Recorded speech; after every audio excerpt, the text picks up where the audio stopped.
গতকাল থেকে বিশেষ করে পশ্চিম মেদিনীপুরেতে পুলিশ ব্যাপক সক্রিয় হয়ে গেছে।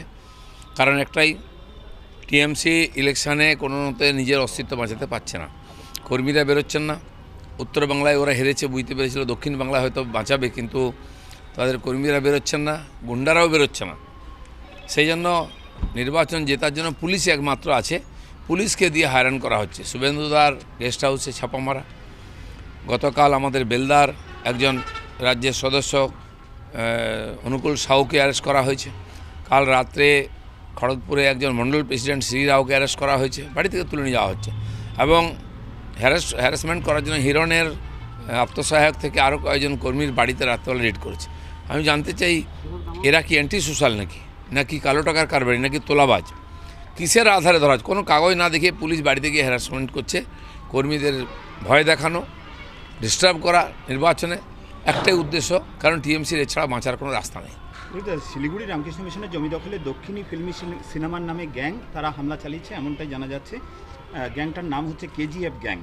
এই কেজিএফ গ্যাং কখনো জমি দখলের জন্য, কখনো ভাড়াটিয়াকে উচ্ছেদের জন্য মাসলম্যান সাপ্লাই করে। কি বলবেন? না, যাই হোক, এটা অ্যান্টি সোশ্যাল কাজ।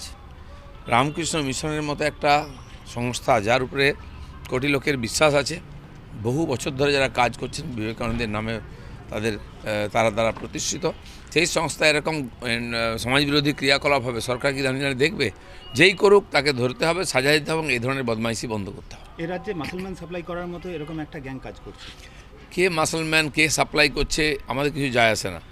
রামকৃষ্ণ মিশনে কেউ হামলা করবে, এটা বাংলার লোক মেনে নেবে না।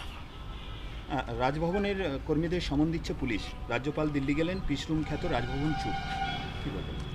রাজভবনের ব্যাপার রাজভবন বুঝবে, সেটা নিয়ে আমাদের কিছু বলার নেই। বাস অমিত শাহ, নরেন্দ্র মোদী সবাই আসছেন।